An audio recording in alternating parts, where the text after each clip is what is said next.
অনেক স্বামীরা আছে সামর্থ্য থাকা সত্ত্বেও বিদেশে যায়, যাওয়ার পরে আর দেশে আসতে চায় না। বিয়ে করে দুইটা বাচ্চা জন্ম নিয়েছে, এরপরে দুবাই চলে গেছে, সৌদি আরব চলে গেছে, কাতারে চলে গেছে, আর দেশে আসতে চায় না। সামর্থ্য থাকা সত্ত্বেও, সবার কথা বলছি না, সবার সামর্থ্য নেই।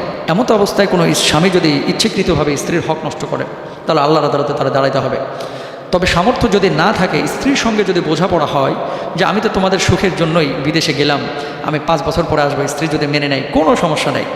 ওমর ফারুক রাদিয়াল্লাহু তাআলা আনহুর জামানায় একবার তিনি রাত্রিবেলায় রাস্তা দিয়ে হেঁটে যাচ্ছেন, এক মেয়ে খুব আকাঙ্ক্ষা করছিলেন তার স্বামীর সঙ্গ পাওয়া, স্বামীর সঙ্গে মিলিত হওয়ার, কিন্তু স্বামী কাছে ছিল না। তিনি এই আকাঙ্ক্ষা করে কিছু কবিতা আবৃত্তি করছিলেন। ওমর ফারুক রাদিয়াল্লাহু তাআলা আনহু যখন এই কবিতা আবৃত্তিগুলো তিনি শুনলেন, পরবর্তী দিন তিনি ওই মহিলাকে তার কাছে ডেকে পাঠালেন। ওমর ফারুক রাদিয়াল্লাহু তাআলা আনহু সেই মহিলাকে বললেন যে কী ব্যাপার, তুমি কেন গত রাতে এই কবিতা আবৃত্তি করলে? ওই মহিলা তখন বললেন যে দেখেন, আমার স্বামীকে তো আপনি জিহাদে পাঠিয়েছেন, আমার এই স্বামী আমার কাছে না থাকার কারণে আমার প্রচণ্ড কষ্ট হয়, আজকে 4টা মাস হয়ে গেছে স্বামী আমার কাছে নেই, এই জন্য আমি এই কবিতা আবৃত্তিগুলো করছিলাম, স্বামীর সঙ্গ কামনা করছিলাম। ওমর ফারুক রাদিয়াল্লাহু তাআলা আনহু শাহী ফরমান জারি করে তার স্বামীকে নিয়ে আসলেন এবং স্বামীর সঙ্গ দেওয়ার জন্য ব্যবস্থা করে দিলেন। সুবহানাল্লাহ। বাড়িতে গিয়ে তার মেয়ের কাছে জিজ্ঞেস করলেন যে মা, একজন মেয়ে কতদিন স্বামীর সঙ্গ ছাড়া থাকতে পারে এবং তার কষ্ট হয় না?